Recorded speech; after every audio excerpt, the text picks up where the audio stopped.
Declan Lee leads the championship at the moment, 9 points ahead of John Langridge. Nicholas Stott and the absent Daniel Parron-Smith.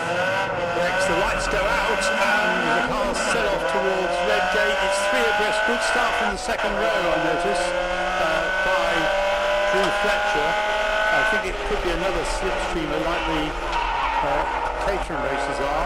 Anyway, they're all bunched up. We've just wetted by the performance of the MX-5s in the previous race.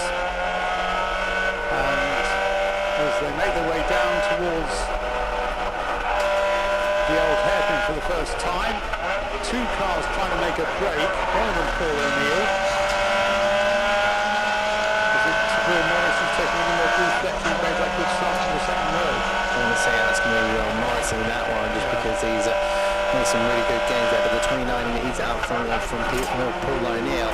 Some really good stuff there in behind, and that's going to allow O'Neill to try and break ahead the number 1 there of the lead, Declan Lee. He was on the grass at one point at the very start, makes a very aggressive move, almost going off at Crane Curves there, down into Old Head, and will manage to gather it up somehow. I believe he has made a couple of places. We'll be able to see that on the timing screens here. A big cloud of dust there.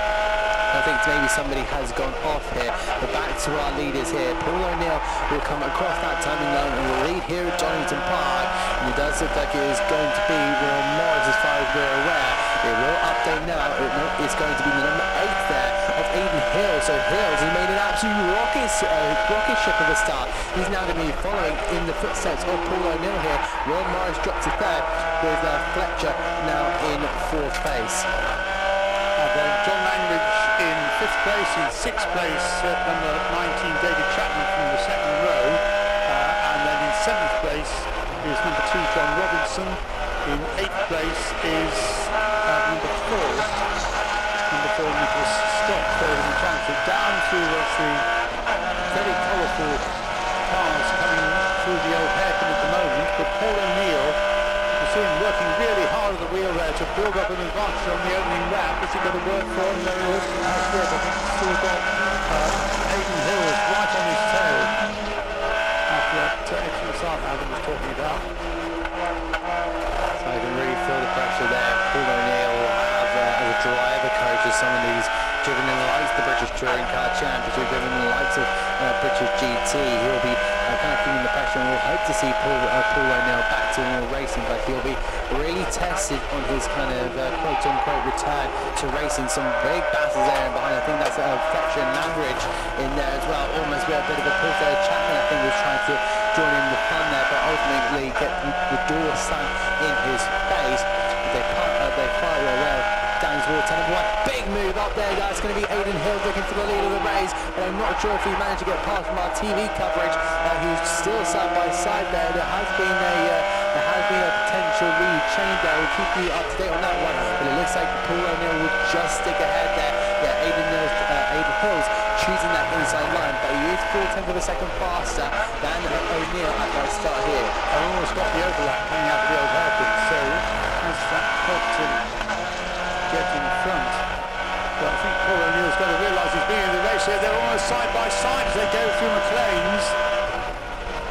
And Hill's in front, trained for the lead there. Number 8 will be now leading the way, but Paul O'Neill going to have to pick up the back end here and look to try and make it through, but he's got to bide his time now. Think back to his prime days where he's now having to look at trying to make an overtake. There's a possibility down in towards Redgate. You can break a tad earlier in towards the Robert chicane and just throw yourself through, get the better exit here, and what will the experienced driver decide to do? Because Hills is not one to take that line down. Now, they're going to hold each other up and allow the followers to close up as well to make it more than just a 2-car battle for the lead. Anyway, they go over the line now with the new leader, Aiden Hills, from Paul O'Neill in 2nd place. In 3rd place, number 17, Will Morris, starting from the front row. John Langridge, number 5, is in 4th place. Fastest lap has been set by car number 1, Declan Lee, who's the leader of the championship. He's down in 11th place, so he had a poor opening lap. But Declan Lee has just done the fastest lap. It's one to watch. He is in 11th place at the moment. Yeah, absolutely. Yes, he is. He's gone down a couple of places. He has in fact gone down 2 there. So he's now looking to try and make it go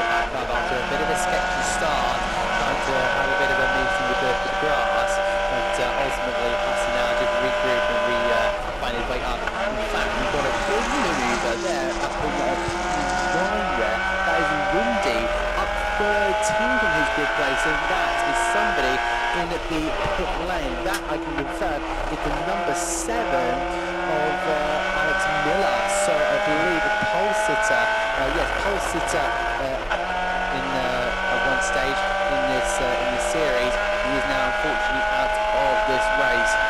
But back with this race there, Ian, this is getting very spicy. Very close indeed as they come through to complete another lap. So that is now 4 laps completed by the two leaders. Hills, O'Neill, Seppo, 0.288 of the second is now Paul O'Neill, who has the new fastest lap of the race. Is still in third place, number 17, Will Morris.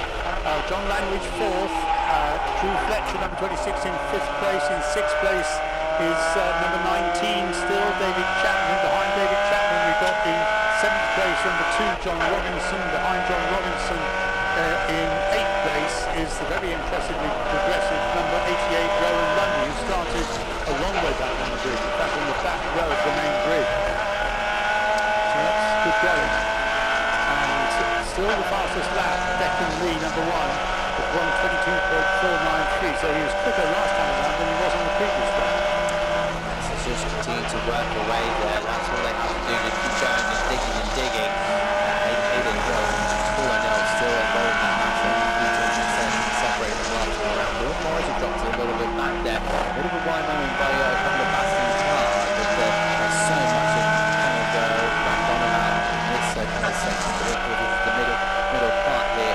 How is Declan Lee doing his number 1 machine?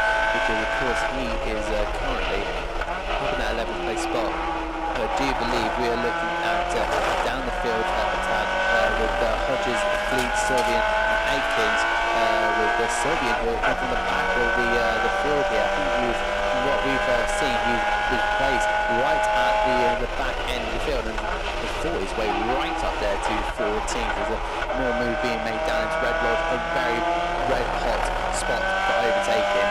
Another one I'm wondering about, Teddy Sylvain, who was banished to the very back of the grid, I think had some technical infringement as a result of qualifying, and he's in 15th place, not progressive. But number 1, Declan Lee certainly is. The leaders have gone through, they're on lap 6 now, or the 6th lap. This is a 20-minute race. And we've got 12 minutes remaining. With the leaders in the lead, number 8, Aiden Hills, on the 3rd row start. Impressive stuff on the opening lap.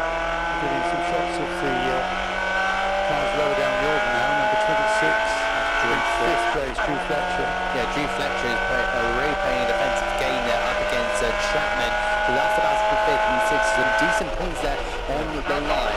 Now they head over the timing line here. Is Paul O'Neill able to get a run here from our commentary position? He's getting a tad about a slipstream. I don't think he's enough to make a move down in towards turn number 1 here at Redgate. He's really piling in the pressure, but he just needs that extra couple of maybe hundredths to be able to just gain onto the back. There more move being made down in towards turn number 1 as our feeder continues to cycle through this amount of cars as there's a car off into the gravel.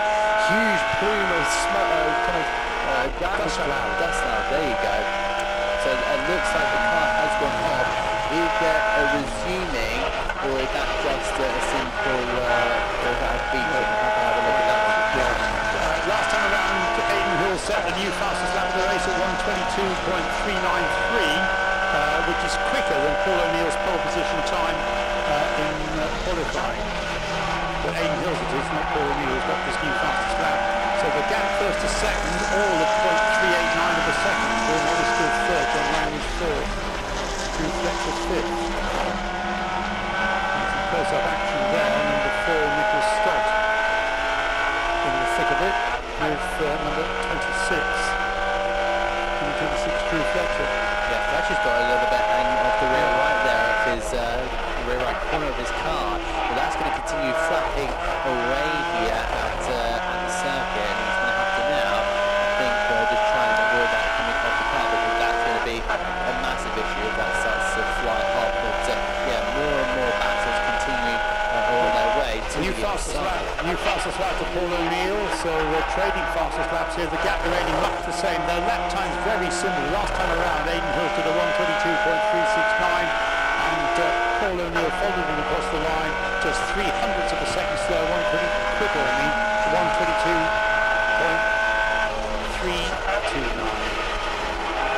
Still getting pretty close there. I think O'Neill has really, again, higher than the pressure as much as he can. He's taking it step by step, baby steps, and your quote-unquote return to racing. I think he's going to start to really feel the adrenaline running through the veins of the 44-year-old as he heads his way through to continue looking at our pictures of number 2 there. That is Robinson.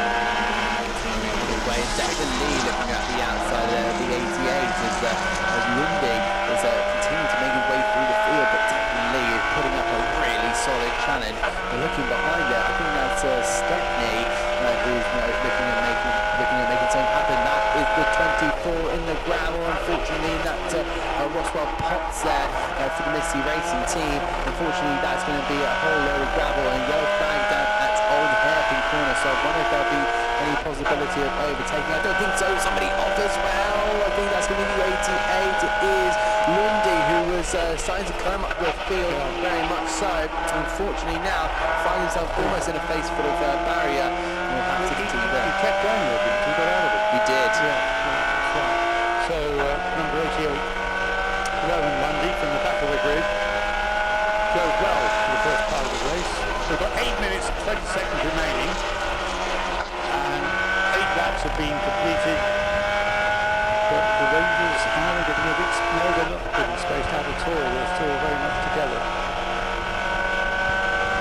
And Paul O'Neill determined to wrest the lead back from Aidan Hill if he can. But it's going to be very, very difficult because last time around he was quicker, Paul O'Neill, but only by 9 thousandths of a second. So those are the type of margins we're talking about in this spec series. That is the Miata Trophy Challenge, Miata Trophy Series. You can really just tell from the way these cars are being driven, they're not easy to drive, and it is really a pretty good series to watch. And to be honest, I'm still finding my steps in the Miata series, and they've got some really, really good stuff going on, some really good stuff to kind of build on as well. So leaders now on the 10th lap. We have 7.25 minutes remaining. Aidan Hill still, having taken the lead a few laps ago, still holding on to it. But the pace is getting quicker and quicker. Paul O'Neill's recent fastest lap of the race shows. Morris, Langridge, Chapman, Lee, Declan Lee in 6th place. John Robinson, number 2 in 7th place. And in 8th place is number 33. Number 33, Dylan Stepney, one of the late entrants. Was quite a late entry on that. And just having a look at this, it's heading up towards the right-hander of Coppers, and he'll exit out of that right-hander, still going on to the back of the lead here. I think it's starting to get to crunch time for Paul O'Neill. He's only got 6.5 minutes to make that manoeuvre count, and by count I mean get past Mr. Aidan Hill, who has had a really good record so far in the Miata Trophy, a pole position to his name and 2 wins and 2 podiums, so not a stranger to the top set and could potentially take a third. So the most successful driver currently so far in the Miata Trophy Championship. It could be on for a third title, but of course he'll have to try and relinquish the challenge from Paul O'Neill. Is still flapping away there on the 28 there, still almost hitting the ground. I did wonder if that's ever going to start popping up, and I think the stewards will have to start looking at that and investigating if that's ever going to either fall off or if that's going to potentially fly off, hopefully not into the path of anybody, hopefully maybe to the side. Well, as we saw in last weekend's touring car racing, these flapping bits of bodywork on the black and orange flag, but it seems that is being allowed to stay as it was, which is better for racing. Yeah, it's always unfortunate. Yeah, it's always unfortunate to bring a driver into the pits like that, especially if they're having a decent race. But sometimes the safety does come first, and if that piece of debris is really needs to be pulled off, then I'm sure we'll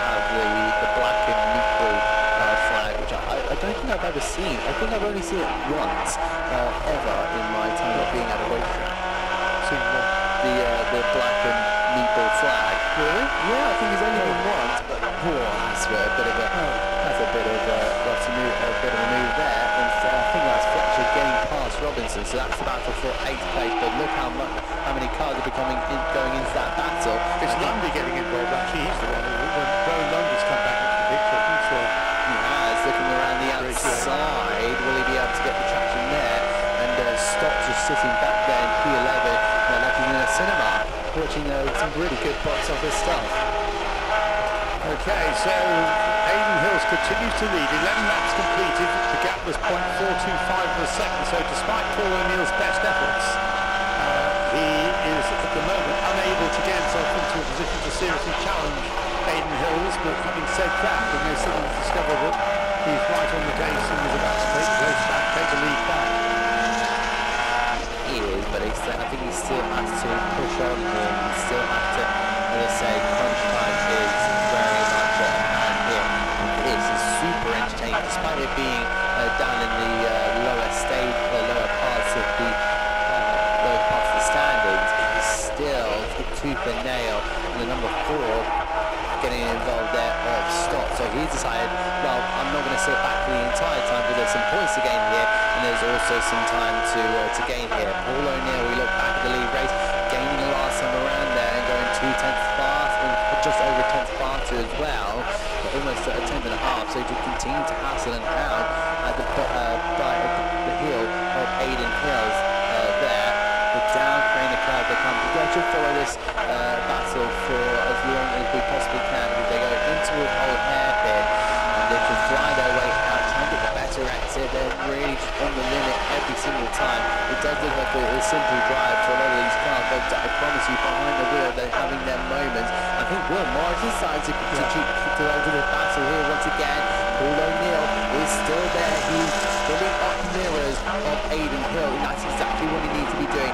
Get Aidan Hills looking in the mirrors, get him looking right, get him looking left, and then forcing him into a mistake, distracting him. That's going to be Will Morris going off the circuit. Has he managed to rejoin there, or is he going to be beat there? He looks like he's just about managing to keep the pace there. But he's lost all that ground, so he was just trying to get on terms with the top 2, and he was getting ever closer, and made that mistake coming through Coppice, so that he's gone through the dust, gone through the gravel, and is not in contention. They've gone through the start. It won't be their last lap, really. They've got time for this lap, plus what the one that just started, plus one more, going through Redgate at the moment. And as they go back to this flapping rear bumper fender, what do you want to call it, of that car we focus on. But up at the front, we've got a real battle on our hands between the 2 leaders, Aidan Hills and Paul O'Neill. Good to see that in the closing stages, which we are into now. Just one more lap, here we are. No sooner asked than you given. And it is number 8, Aidan Hills still has the lead, but Paul O'Neill trying everything he knows as he follows Aidan Hills up the little brow towards Coppice Corner, through Coppice, tripping the curve there, but not too much. And certainly Aidan Hills has done a very impressive job here. He hasn't won it yet, he's got another lap to do after this one, I would say. Yes, one more lap. That's going to be really something really nail bites and stuff. I'm sure we'll have those nails gone by the end of this, especially if Paul O'Neill decides to launch a fight here, launches a move there. But down towards Redgate Corner again, just gaining, slowly edging toward the rear bumper of Aidan Hills, but just not able to get alongside. I think that's where he needs to be. He needs to make sure he's alongside here. I think he's going to try and give it his all. I don't think it's going to be a do or die situation. The last thing you want to be doing is damaging the car, and I think he's going to have to be attack careful in that one, but he's controlled it beautifully. But Aidan Hill just had that upper hand all the way through, especially when he managed to get that overtake done. Getting back to lower down the order, and what we need to see is what's going on for the lead. There we are. So we've still got number 8 in front. It's still Aidan Hills just on off Paul O'Neill, but Paul O'Neill is closing up again as they come up out of McLean's up towards Coppice, and there's about 3 lengths between them as they go through Coppice. I think Aidan has a little bit quicker through there than Paul O'Neill perhaps is. Anyway, they're onto the home straight now, going down past Exhibition Centre, down towards the chicane for the final time, and it's still just Aidan Hills in front as they come into that final right and then left and come up towards the checkered flag. And Aidan Hills it is who's going to take the win for Paul O'Neill. And that was a great battle, and I think they'll draw alongside each other and smile and wave and say well done, chaps. And in 3rd, 4th and 5th places, only now crossing the line, John Langridge, number 5, eventually made it through into 3rd place, getting ahead of Will Morris, who drops to 4th after his moment in the gravel up at Coppice with a couple of laps to go. Will Morris then in 4th place, number 17, in 5th place, number 19, number 19 being David Chapman.